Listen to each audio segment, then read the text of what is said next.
नमस्कार मित्रांनो, DDM news चॅनलमध्ये आपले सर्वांचे स्वागत आहे।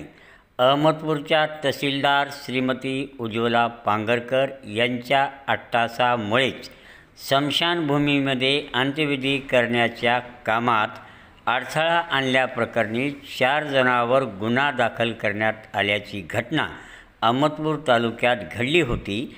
त्या संदर्भात या गुन्ह्यामध्ये आरोपी असलेले चंद्रकांत मद्दे यांनी आज एक पत्रकार परिषद घेऊन या सर्व प्रकरणाच्या बाबतीत आपला खुलासा मांडला आहे।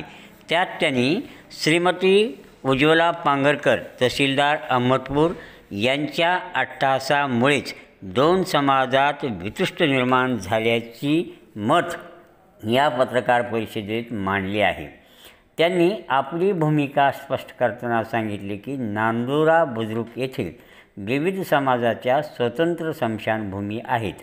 रेड्डी समाजासाठी सुद्धा या ठिकाणी स्वतंत्र स्मशानभूमी आहे, जिथे अंत्यविधी करण्याची व्यवस्था आहे आणि 7/12वर या स्मशानभूमीची 20 गुंठेची नोंद आहे आणि या स्मशानभूमीला ग्रामपंचायतमार्फत तार फिनिशिंग केलेले असताना श्रीमती उज्ज्वला पांगरकर यांनी अट्टहासापोटी या ठिकाणचे तार फिनिशिंग तोडून लिंगायत समाजाच्या स्मशानभूमीला जागा नसताना या ठिकाणी दफनविधीची प्रक्रिया केली जात नसताना या स्मशानभूमीमध्ये फक्त अग्नी दिला जातो, तिथे दफनविधी क्रिया करण्याची पोलीस बळाचा वापर करून त्यांनी आम्हाला त्यावर गुन्हे नोंद करायला लावून एक प्रकारे मुस्कटदाबी केलेली आहे।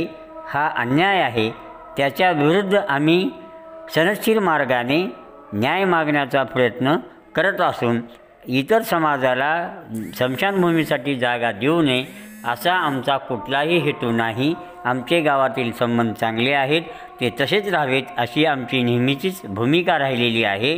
पण प्रशासनाच्या चुकीच्या भूमिकेमुळे या ठिकाणी वाद निर्माण झाला आहे, असे मत चंद्रकांत मद्दे यांनी या पत्रकार परिषदेमध्ये मांडले आहे।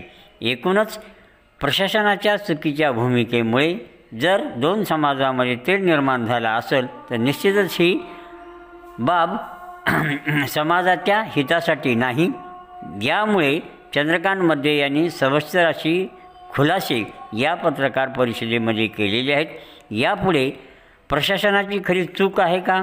महसूल विभाग या स्मशानभूमीच्या संदर्भात काय निर्णय घेणार? या रेड्डी समाजासाठी असणारी स्मशानभूमीची जागा मोजून देऊन इतर समाजासाठी, विशेषतः करून लिंगायत समाजासाठी जी स्मशानभूमी नाही किंवा पूर्वी परंपरेप्रमाणे जिथं ती स्मशानभूमी होती तिथंच ती जागा देईल का? या सर्व बाबी आपल्याला येणाऱ्या काळात पाहाव्या लागणार आहेत। धन्यवाद।